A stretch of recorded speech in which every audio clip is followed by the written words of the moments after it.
The gun trembled in Elise's hand as she aimed it across the elegant conference table. "I know what you did," she whispered, her voice barely audible over the pounding of her heart. "And I can prove it." 23 people froze in shocked silence. Board members of Helios Innovations, as their billionaire CEO, Alexander Raid, stared down the barrel of a gun held by the woman who had served them coffee just minutes earlier. Alexander's perfect composure cracked for the first time in his public life. The color drained from his face as recognition dawned. This wasn't just some random server. It was Dr. Elise Chen, the brilliant quantum physicist whose research he had systematically stolen and weaponized after destroying her academic career 3 years ago. The board members watched in confusion as their untouchable leader seemed to shrink before their eyes. What could this waitress possibly know that could terrify one of the world's most powerful men? And why was she willing to risk everything, her freedom, her future, to confront him today? "Security is already on their way," Alexander said, his voice steady despite the beads of sweat forming on his brow. His fingers inched toward the panic button beneath the table. "You have 30 seconds to lower that gun before you spend the rest of your life in prison." Elise's hand steadied. "Go ahead. Call them. By the time they arrive, everyone in this room will know exactly how you built your empire on stolen research, my research, that could have saved millions of lives instead of making you billions of dollars." Their eyes locked in silent battle, years of pain and rage crackling between them like electricity. If you're wondering how a brilliant scientist ended up serving coffee to the man who destroyed her life, stay with me. This story of betrayal, justice, and unexpected connection is unlike anything you've heard before. 3 years earlier, Elise had been on the verge of announcing a breakthrough in targeted drug delivery, nanoparticles that could revolutionize cancer treatment by attacking only cancer cells, leaving healthy tissue untouched. As she put the finishing touches on her research late one night in her lab, Alexander Raid had appeared, charming and interested in her work. What had begun as intellectual curiosity had blossomed into romance over late-night discussions and shared ambitions to change the world. From the beginning, Elise should have recognized the warning signs. Her academic advisor, Dr. Harriet Finch, had cautioned her about Alexander's sudden interest. "He's never cared about theoretical nanomedicine before," Harriet had said, concern etching lines around her eyes. "Why now? Why you?" But Elise had dismissed her mentor's worries as paranoia, perhaps even jealousy. After all, Alexander Raid represented everything academia often lacked: efficiency, resources, real-world application. And he had chosen her, seen her potential when department politics had repeatedly sidelined her most innovative proposals. Elise had always been an outsider in academia. The daughter of Chinese immigrants who ran a small restaurant in Michigan, she had worked evenings serving food throughout high school, undergrad, and even her early PhD years. Her parents had sacrificed everything to give her an education, working 16-hour days, sleeping in the storage room of their restaurant during busy periods. "Knowledge is the one thing no one can take from you," her father would say, his hands rough from years of kitchen work. The irony of those words would haunt her later. The courtship had been swift and intoxicating. Alexander brought her rare orchids, remembered how she took her coffee, and seemed to understand her work on a level no one else did. He asked the right questions, challenged her assumptions in ways that made her research stronger. For the first time, Elise felt truly seen, not just for her brilliant mind, but for the passion that drove her. The night he kissed her for the first time, surrounded by whiteboards covered in equations, she believed she had found her perfect equal. "You're going to save millions," he had told her, tucking a strand of her long dark hair behind her ear as they reviewed her research together. "And I want to help make sure the world knows your name." She still remembered the night she'd shared everything with him. They'd been in her lab, celebrating a breakthrough in the nanoparticles delivery mechanism. Alexander had brought champagne, toasting to the future of medicine. 3 glasses in, feeling light-headed and euphoric from both the alcohol and the scientific advancement, she'd shown him her fail-safe, the deliberate error in the secondary protocol, a kind of scientific signature. "It's a tradition from my advisor," she'd explained, pointing to the sequence. "You put in a small, non-critical error that anyone replicating your work would correct if they truly understood the science. But if someone just copies blindly, they copy the mistake too." Alexander had finished, his eyes gleaming in a way she'd misread as admiration rather than calculation. What Elise didn't know was that Alexander had been systematically copying her research, stealing her innovations piece by piece.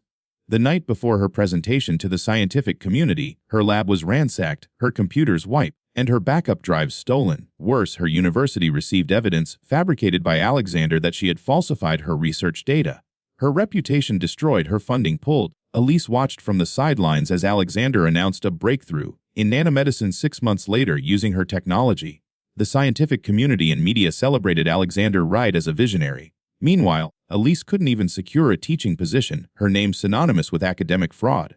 She took the only job she could find, waiting tables at an upscale restaurant frequented by Silicon Valley executives, while she meticulously gathered evidence of what Alexander had done. The psychological toll had been almost unbearable. Elise had always defined herself by her intellect, her contribution to science. Without that, she felt hollowed out, a ghost moving through a world that had decided she didn't matter. Her parents, who had built their lives around her success, were devastated not by her fall from grace, but by her despair.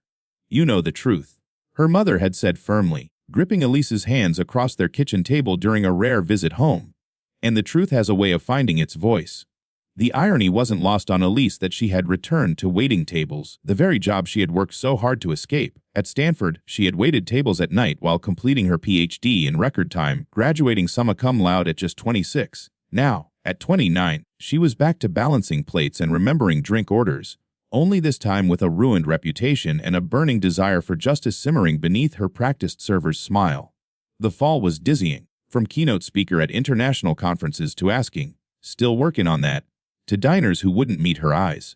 The first 6 months, she barely slept, replaying every moment with Alexander, searching for signs she'd missed. Her small apartment, once filled with journals and research papers, became a shrine to her investigation, walls covered with newspaper clippings about Helios, photos of Alexander, timelines tracking the development of his breakthrough. Some nights, she stood before it all until dawn broke, the weight of injustice crushing her chest until she could barely breathe. If you're feeling outraged by this injustice, hit that like button and let me know in the comments if you've ever had someone take credit for your work. The first major turning point came when Elise served at a private dinner where a drunk Helios executive let slip crucial details about the early development of their nanomedicine technology. Elise nearly dropped her tray when she heard him mention a specific error in the initial formula, an intentional error she had placed in her notes as a kind of signature. Alexander had stolen her work so hastily he hadn't even corrected the deliberate mistake. "More wine, sir?" she had asked, her heart pounding as she filled his glass, recording every word on her hidden phone.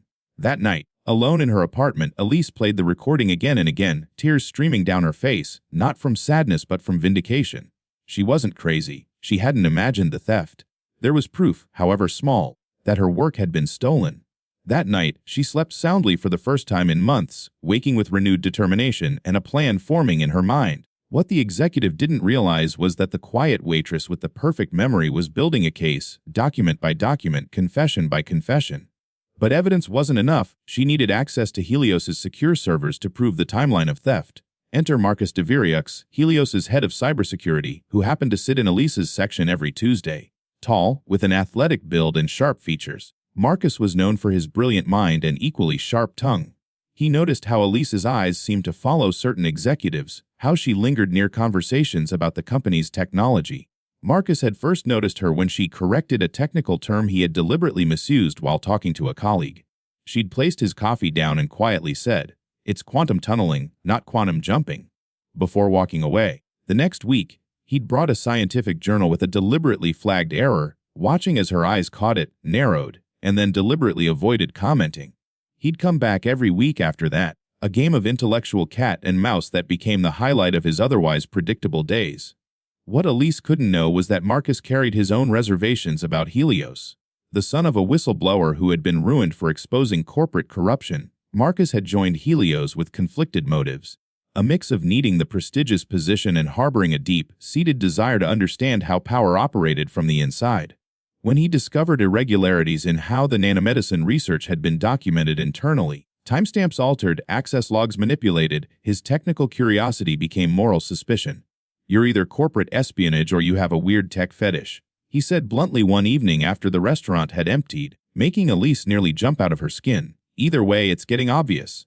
Elise considered denying everything but saw something in Marcus's piercing gaze, not accusation, but curiosity. "What if I told you your boss stole technology that could be saving lives instead of just making shareholders rich?" she countered. Marcus laughed, but without humor. "I'd say welcome to capitalism, sweetheart. What's your proof?" Their unlikely alliance began that night, Marcus initially helping her just to prove she was wrong, then continuing when he discovered the disturbing pattern of data theft. Their late nights poring over evidence gradually transformed into something neither expected: respect, attraction, and eventually, something deeper. Marcus had his own scars, both literal and metaphorical. A thin white line ran from his right eyebrow to his hairline, the result of a mugging that had occurred suspiciously soon after he had questioned certain security protocols at his previous job. His trust came reluctantly, parceled out in small admissions between technical discussions. How his father had lost everything after exposing unsafe practices at a chemical plant. How he'd put himself through MIT while working night security. How he'd chosen cybersecurity because digital evidence couldn't be intimidated or bought off. You know, most women I take out don't require me to commit corporate treason. Marcus joked one night as they sat surrounded by documents in her tiny apartment. Elise looked up, a rare smile softening her intense features. I'm not most women, no, he agreed, his voice suddenly serious. You're certainly not. One night, after a particularly frustrating dead end in their investigation, Marcus found Elise standing on her small balcony, staring out at the city lights. Why does it matter so much? He asked quietly, joining her. Even if we prove it, they'll bury it. Companies like Helios always win. Elise was silent for a long moment. When I was developing this technology, I had a specific patient in mind. A little girl named May at Stanford Children's. 8 years old, stage 4 neuroblastoma, her body too ravaged by conventional treatments to try anything else. Her voice caught. I promised her parents my research might help kids like her in the future. Not that it would save her, I never made that promise, but that her suffering wouldn't be for nothing. She turned to Marcus, her eyes fierce. Every month Alexander delays the real application of this technology to chase weapons applications and stock prices. Children like May die. That's why it matters. That night, their relationship shifted, from reluctant allies to something with deeper roots. Marcus reached for her hand in the darkness, a simple gesture of solidarity that evolved into an embrace neither wanted to end. Their first kiss tasted of coffee and determination, an unlikely romance forged in the crucible of shared purpose. They worked in tandem, Marcus with his insider access and technical skills, Elise with her profound understanding of the research and relentless determination. Their first breakthrough came when Marcus discovered hidden files showing the original timestamps of the RAID protocol, predated Alexander's supposed research period. The second was finding emails between Alexander and a private lab discussing, implementing Dr. Chen's formulations, months before he claimed to have developed them. Between late nights analyzing data and early mornings, when Elise had to leave for her waitressing shifts, they discovered unexpected moments of connection. The way Marcus always brought her favorite tea, remembering how she mentioned her mother used to make it during study sessions. How Elise could tell when Marcus was stuck on a security bypass by the way he tapped his left thumb against his keyboard. Small intimacies that built a foundation stronger than either expected. As their evidence mounted, so did their precautions. Marcus created encrypted channels for their communications. Elise varied her routines, switching apartments twice, paying cash for everything. They knew what they were up against. A man worth billions with a private security force and connections throughout the tech industry and beyond. The breakthrough that changed everything came when Marcus accessed an archive server scheduled for decommission. There, forgotten by IT but preserved by company policy, were the original research files Alexander had stolen, complete with Elise's digital fingerprints, editing history, and even comments in the margins in her distinctive style. Most damning was a video file Alexander instructing a team to remove any trace of Dr. Chen's involvement, and just the timeline to match our public narrative. If you're enjoying this unexpected partnership, make sure you subscribe to catch more stories about unlikely alliances that change everything. Just as Elise and Marcus compiled enough evidence to expose Alexander, disaster struck. Marcus disappeared, no calls, no texts, simply gone. Elise arrived at work to find Helios executives whispering about a security breach and Marcus being handled. The sickening realization hit her: Alexander had discovered their investigation. The 24 hours after Marcus vanished were the longest of Elise's life. She called hospitals, checked police reports, even risked contacting a colleague of his at Helios who hung up as soon as she identified herself. She paced her apartment, torn between fear for his safety and terror that their evidence would be destroyed. When she found subtle signs of entry, a window latch slightly ajar, her meticulously organized papers imperceptibly shifted, she knew she had to act immediately. Desperate and terrified, Elise made the most reckless decision of her calculated life. She used the access codes Marcus had given her, for emergencies only, to enter Helios headquarters, intending to download the final evidence they needed and hopefully find out what had happened to Marcus. What she discovered was worse than she imagined. In a secured lab deep within the building, Researchers were testing a weaponized version of her nanoparticles, designed not to heal but to target specific genetic markers. Alexander wasn't just a thief. He was perverting her life, saving work into something monstrous. In a classified presentation she accessed, Alexander pitched to military contractors, "Imagine a weapon that can target only combatants with specific genetic markers while leaving civilians unharmed."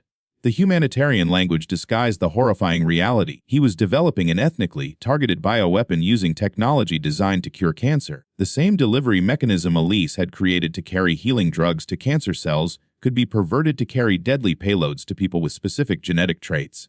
And in a holding room, she found Marcus, beaten but alive, being held for corporate security reasons, until Alexander could determine how much information had been compromised.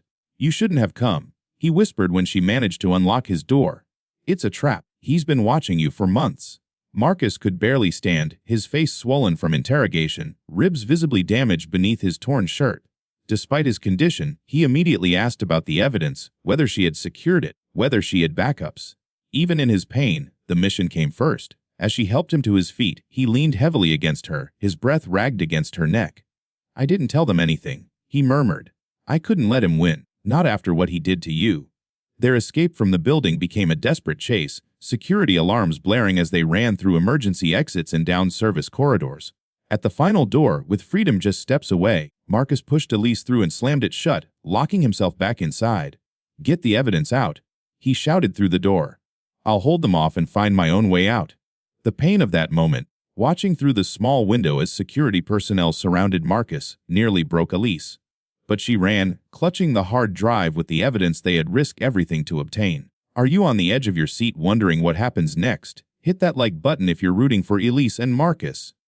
For weeks, Elise heard nothing about Marcus's fate. She lived in constant fear, moving between cheap modals, analyzing the evidence they had gathered. What she found was bigger than just her stolen research. Alexander had a pattern of intellectual theft stretching back years, destroying careers and lives while building his fortune. The silence from Marcus tormented her. Each night she left a burner phone on, hoping he would somehow reach out. She researched Helios' security protocols, looking for ways to find him. Twice she almost turned herself in, hoping to negotiate his release. Only the knowledge that the evidence they had gathered would be lost forever stopped her. During those bleak weeks, Elise did what she had always done when facing impossible odds. She worked, methodically organizing evidence, creating multiple backups hidden across the city, preparing documentation that would be comprehensible to non-scientists. She reached out to a journalist known for technology exposés, establishing encrypted contact and arranging dead drops of partial evidence, insurance in case she disappeared too. She found herself talking to Marcus in his absence, asking what he would do, imagining his sarcastic replies, drawing strength from the memory of his unwavering belief in her. The man who had begun as an unlikely ally had become her touchstone, his absence a physical ache she hadn't anticipated. It wasn't just about justice anymore. It was about finding him, about having the chance to explore what they might become beyond this shared crusade. During those dark weeks, Elise learned Alexander's pattern. He targeted brilliant researchers who lacked connections or family support, people whose work was revolutionary but who stood alone.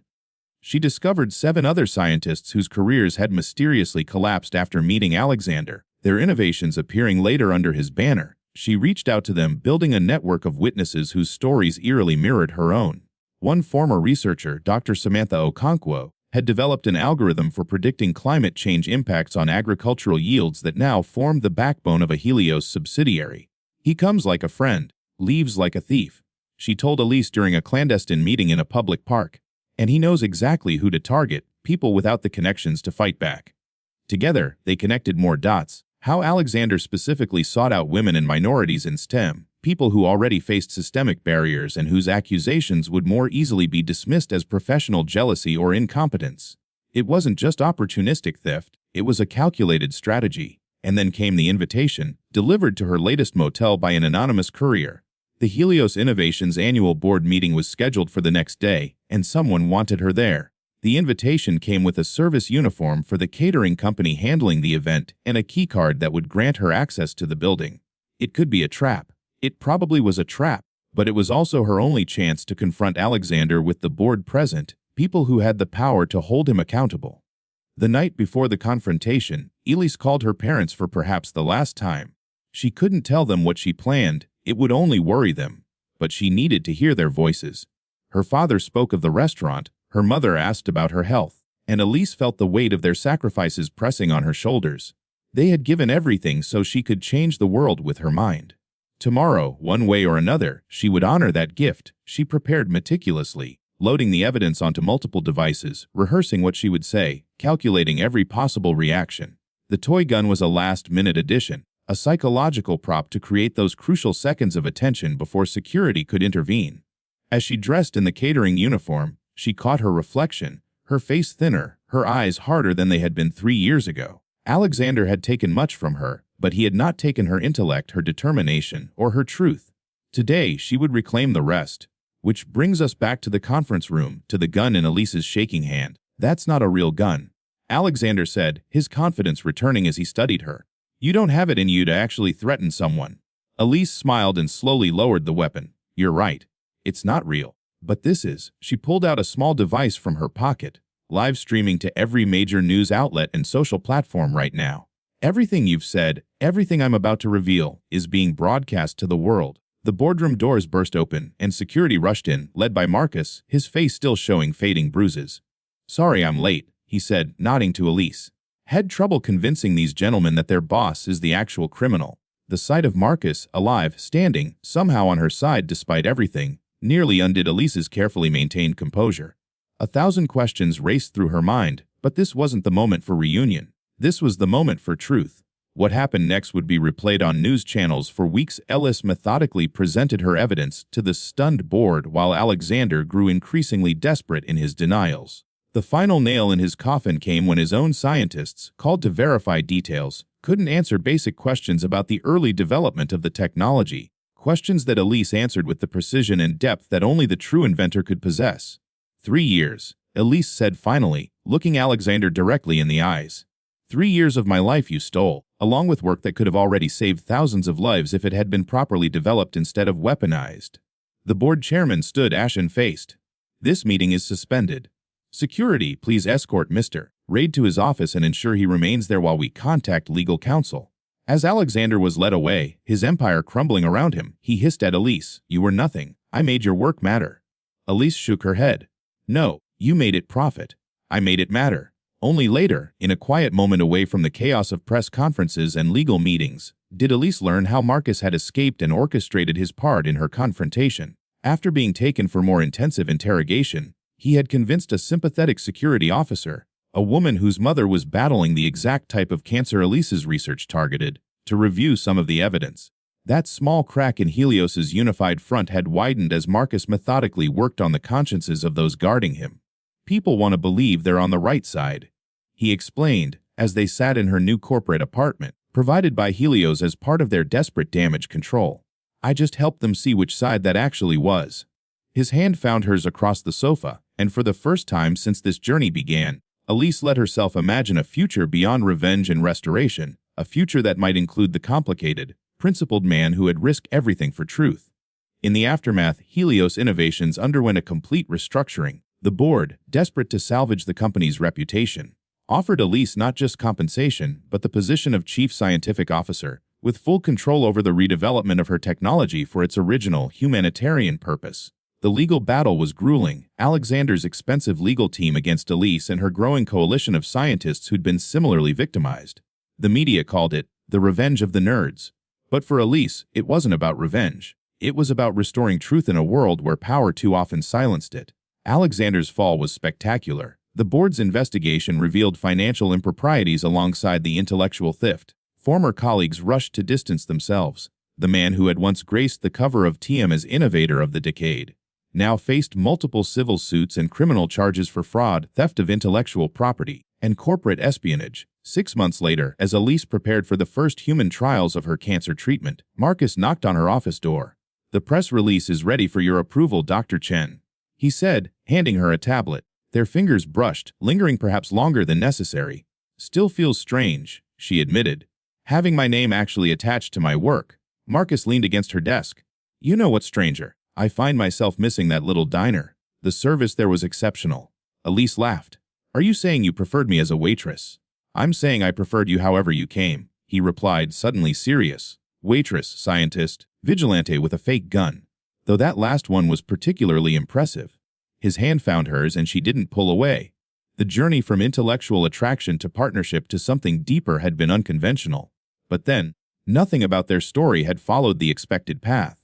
The man who had risked everything for truth and the woman who had fought relentlessly to reclaim her legacy had found in each other something neither expected: a home amidst the chaos. "I have something to show you," Elise said, leading him down to her lab. There, on a special pedestal, sat an ordinary-looking coffee cup, the same type she had served him at the restaurant where they first truly met. "My first official act as CSO was to declare this a historical artifact. The cup that launched a revolution." Marcus laughed, pulling her close. "Only you would memorialize kitchenware." "Not the cup," she corrected, leaning into his embrace. "The moment. When someone finally saw me, really saw me, not as a waitress, not as a disgraced scientist, but as someone fighting for truth." As he turned to leave, Elise called after him. "Marcus, thank you for believing me when no one else would." He smiled, the usual sharpness in his eyes softening. "The world needs more people willing to stand up to billionaires, Dr. Chen. I'm just glad I got to witness it up close." The story of the waitress with a PhD who took down a billionaire became a symbol for victims of intellectual theft everywhere. Elise established a foundation to help other scientists whose work had been stolen, using part of her substantial settlement. They named it the May Foundation, after the little girl who had inspired Elise's original research. Although May had not survived her cancer, her spirit lived on in every patient who received treatment developed from Elise's reclaimed work. The foundation specifically sought out researchers from underrepresented backgrounds, providing not just funding but legal protection and mentorship to ensure their innovations reached the world on their own terms. At the foundation's first annual gala, Elise stood at the podium, Marcus a steady presence at her side, and addressed a room filled with scientists, former waitstaff from the restaurant who had helped her gather evidence, and most importantly, patients whose lives her technology had saved or extended. "Science isn't just about discovery," she told them, her voice clear and confident. "It's about integrity, about ensuring that knowledge serves humanity rather than mere profit, about standing firm when powerful forces try to twist truth for their own ends." She raised her glass. "To truth, however long it takes to emerge, however difficult the journey to reveal it." But perhaps the most meaningful outcome wasn't measured in dollars or scientific accolades. It was found in late nights in her lab, with Marcus bringing coffee and challenging her theories, in the partnership that had formed in the crucible of their shared fight for justice. The first cancer patient to receive Elise's treatment was a 10-year-old girl whose aggressive leukemia had resisted conventional therapies. 6 weeks later, when tests showed complete remission, Elise and Marcus celebrated with tears and whispered promises. This was why they had fought so hard, not for recognition or revenge, but for moments like these, when science fulfilled its true purpose, saving lives. On the 1-year anniversary of Alexander's downfall, Marcus proposed to Elise in the most fitting location, the restaurant where they had first connected. He arranged for them to have the entire place to themselves, and when she arrived, she found the tables removed except for his regular booth. On it sat a coffee cup, and beneath it, a ring. "From waitress to CEO, from suspicious customer to devoted partner," he said, taking her hand. "Our story defies conventional narrative, Dr. Chen. I think we should keep it that way." Their wedding was small but meaningful, held in the garden of the cancer center where patients were receiving Elise's treatment. The most honored guests were her parents, who beamed with pride as their daughter, now vindicated, respected, and loved, exchanged vows with the man who had helped her reclaim her truth. "You know," her father whispered during the reception, "I always told you knowledge was the one thing no one could take from you. I was wrong." He looked toward Marcus, who was charming Elise's mother with his terrible attempts at Mandarin. "They can try to take it, but if you're brave enough, smart enough, and have the right people beside you, you can always take it back." If this story touched you, please like and share it with someone who needs to be reminded that the truth eventually comes to light, and that one person with courage can change everything. Subscribe for more stories of justice, redemption, and finding connection in the most unexpected places. Because sometimes, the quietest voice in the room, the one you might overlook, is the one that will ultimately silence the loudest.